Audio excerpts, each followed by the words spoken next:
Բարի օր ժողովուրդ ջան, ողջույն։ Նորից միասին ենք,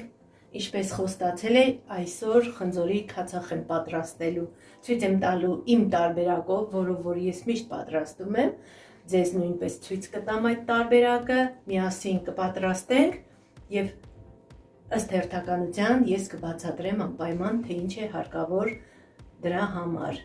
Ինչպես տեսնում եք, ես արդեն ինձ մոտ ունեմ պատրաստ խնձորի քացախները։ Սրանք նկուղից եմ վերև բարձրացրել, խնդրեմ տեսեք գույնը, տեսքը, որակի մասին էլ խոսք չկա, սրանք 3 տարեկան քացախներ են, ինձ մոտ պահվում են, ես միշտ օգտագործում եմ խմորեղենների համար, ինչու չէ նաև երբեմն ամուսինս առավոտյան մեղրի հետ խմում է, չգիտեմ, ասում են, որ օգտակար է, ես ինքս անձամբ չեմ կարող դա հատուկ հաստատել, որ դա օգտակար է, բայց ասում են, առավոտյան 1 բաժակ ջրի մեջ լցնում են 1 թեյք թալ քացախ եւ 1 թեյք թալ մեղր, խառնում են, սոված փորին խմում են։ Այդպես ասում են, ես ինքս չեմ կարող դա հաստատել։ Մի խոսքով, սրանք քացախներ են, որոնք ես ձեզ ցույց եմ տալիս,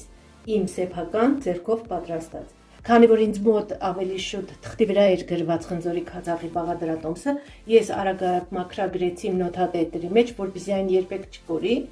եւ հիմա ձեզ կներկայացնեմ, թե ինչ է հարկավոր դրա համար։ Այստեղ 1 կիլոգրամ խնձորի համար է նախատեսված բաղադրատոմսը, 1 կիլոգրամ խնձորը աղալ կամ խփել բլենդերով։ Այսինքն կամ մսաղացով աղում եք կամ բլենդերով խփում եք, տարբերություն չկա։ Հարկավոր է, որ այն շատ լավ մանր լինի։ Ավելացնում ենք 1 լիտր ջուր, 1 թեյք տալ խմորիչ, այսինքն դրոշ,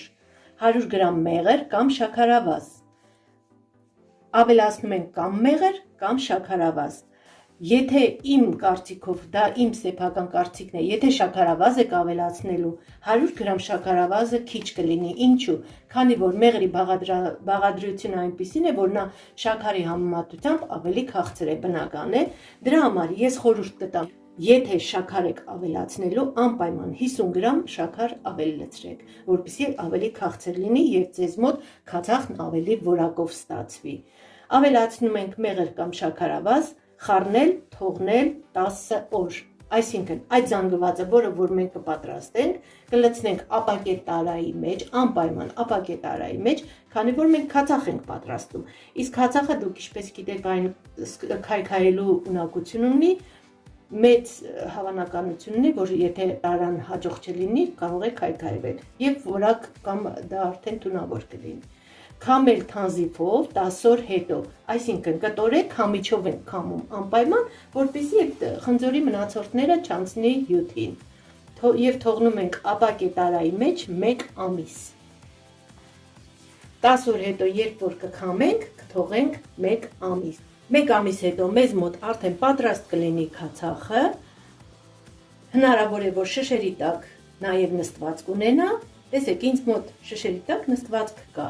Կարող եք հետագայում նորից քամել, մաքուր վիճակում լցնել տարայի մեջ։ Տեսեք, այստեղ այդքան չկա նստվածք, այսինքն ես երկրորդ անգամ եմ քամել։ Գույները տարբեր են, քանի որ տարբեր տարիներ են։ Հնարավոր է, որ սա անգամ 5 տարեկան քացախ լինի։ Խնդրեմ, տեսեք, այստեղ մի փոքր ինքը նստվածք ունի։ Անգամ այնքան ամուր պինդ է արդեն նստվածքը, որ շարժելուց չի էլ խառնվում քացախի հետ, այսինքն շատ երկար է մնացել։ Դե ինչ, անցնենք գործի, սկսենք պատրաստել։ Առաջին հերթին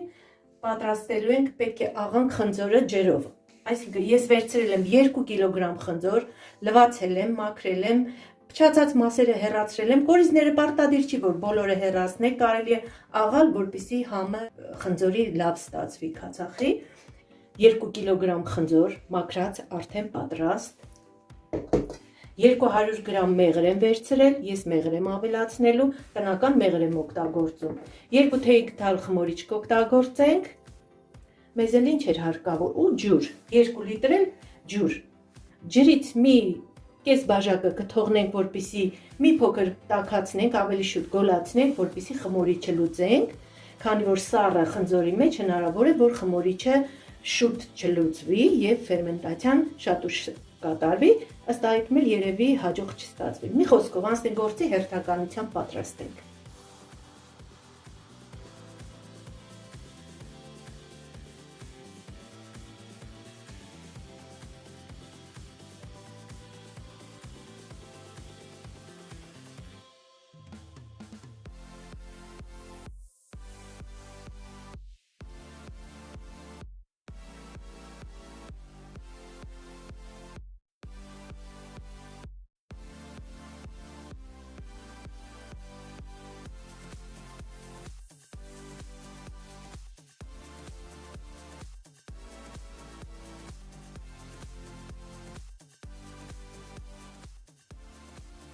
Ավելացնում ենք մեղերը չեմ հալեցնի, ինքը ընթացքում խնձորը դե հեղուկ է, կլուծվի։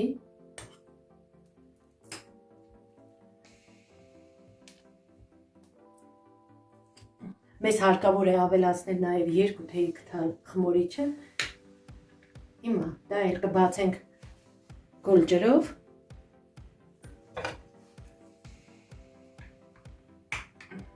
Կխառնենք եւ բերանը պարզապես թեթևակի կփակենք, քիչ, շատ քիչ թեթևակի։ Կափարիչը պարզապես կարելի է ուղղակի դնել վրա։ Ու կթողնենք 10 օր։ Մնացած ջուրը տաքացրել եմ։ Օտարապես 35-ից 40 աստիճան։ Հիմա 2 թեյի քթալ խմորիչ կավելացնեմ։ Խմորիչը որ լուծվի, խնդրեմ, տեսեք։ Խմորիչը որ ջրով լավ կբացենք։ Ահա։ Նոր կավելացնենք խնձորի վրա։ Սա ինչպես ասեցի, արվում է, որպեսզի ֆերմենտացիան շուտ սկսվի, որպեսզի խմորիչը չմնա առանց լուծվելու։ Հիմա նորից խառնենք, կլցնենք, խառնենք։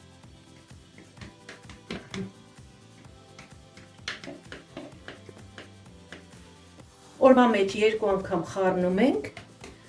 Մի անգամ առավոտյան, մի հատ երեկոյան կամ օրվա մեջ 1 անգամ նշանակություն չունի։ Մինչև 10 օրը վերջանա, 10 օր հետո կքամենք, ինչպես ասեցի, նորից եմ ասում, շորե քամիչով, որպեսզի մաքուր զանգվածը հեղուկը նոր վերցնենք։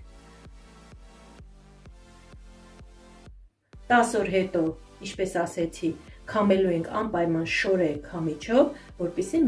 մենք վերցնենք անպայման միայն հյութը։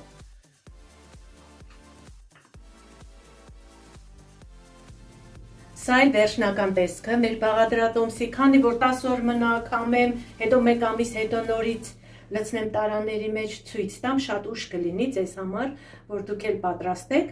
Այսքանով երևի տեսանյութը մենք կտեղադրենք եւ ձեզ ցույց կտամ։ Ես դնելու եմ նկուղում անպայման, եթե տարած փոքր լինի, կտեղափոխեմ մեկ այլ մեծ տարայի մեջ, որպեսզի չթափվի։ Եթե ձեզ մոտ այսպիսի վիճակ է, եթե տարան փոքր է, կարող եք դուք էլ տեղափոխել կամ թաս դնել, որպեսզի չթափվի։ Մի խոսքով, ժողովուրդ ջան, կարծում եմ հասկանալի ձևով բացատրեցի եւ ընկալելի եղավ բացատրածս ամբողջ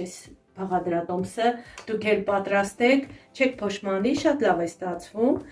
Տեսեք, անդադ որ խառնում եմ, մեղրը սկսում է հալվել։ Աստիճանաբար կհալվի